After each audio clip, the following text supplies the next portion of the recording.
sounds like an idea that would come out after one too many rounds at the pub, and then would be forgotten about the next morning. Let's row across the Atlantic Ocean. But Sam Williams, a 24-year-old Englishman, had the idea for 5 or 6 years before he embarked on his journey. On January 12th, Sam climbed in his trusty boat, Pacific Pete, and left the Canary Islands.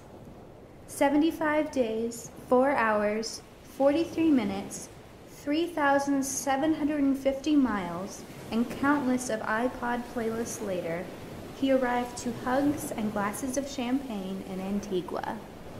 This is his story.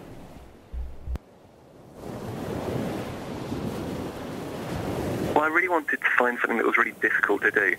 And there's not much left in the world that's a really raw challenge. I mean, it's no easier today than it would have been attempting it 100 years ago. When I first got the idea, I was actually studying veterinary medicine at university.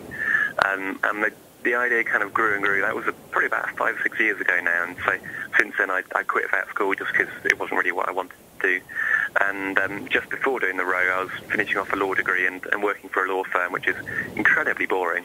So it probably helped to motivate me to go off and do something a little bit more interesting. Actually, when I left, there was a bit of a kind of hassle going on, because to leave the Canary Islands, where I started from, you need to get permission from some big man in Tenerife who's notoriously awkward. And at the time I left, I didn't actually have permission to leave, and so there was a chance I might have some people chasing after me and dragging me back and giving me a huge fine. I think the fine they gave the last person they did to was about $60,000.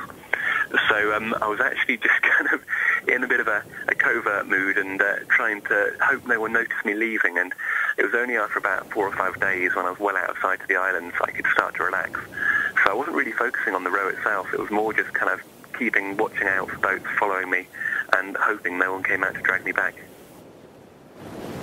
There was one moment, it was probably about 3 weeks in, I think, when the weather got really bad and there were waves just crashing over the boat, and I locked myself away. There was, if I say a cabin, it was basically kind of just a 6-foot-long enclosed bit at the back of the boat. So I locked myself away in there, and you can feel the walls shaking and just the water kind of rushing over the top and filling up the boat. And that went on all night, and it was absolutely terrifying.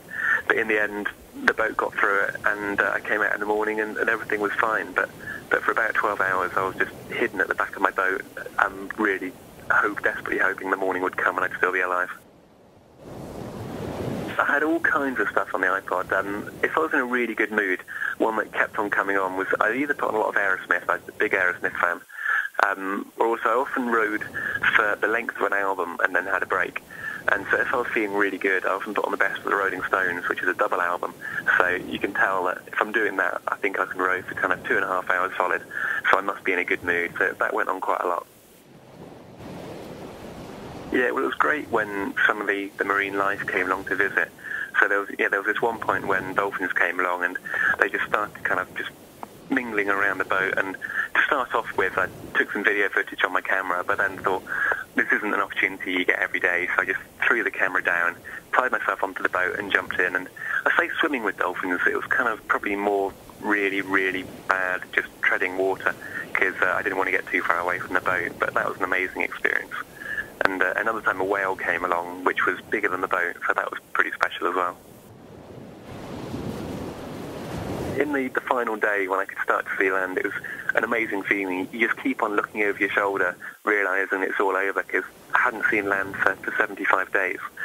And so then the last hour was actually really stressful, because when you're out in the ocean, there's nothing to hit. And suddenly there were cliffs and boats and strange currents, and it all got very difficult, and you're aiming for a really specific point as well. But once I got into the harbour, it could all calm down, and you just start to get this huge grin on your face. And then finally, I hit the wall and managed to get out. And the first steps were a little bit unsteady, but it was such an amazing thing. It's the kind of thing which made the whole 2 months before kind of worthwhile. And hugged a few people, and I wasn't letting go of any of them. And it was an amazing feeling that it's kind of, you need to go through the 2.5 months before to get that kind of feeling, and it was something that I'll never forget.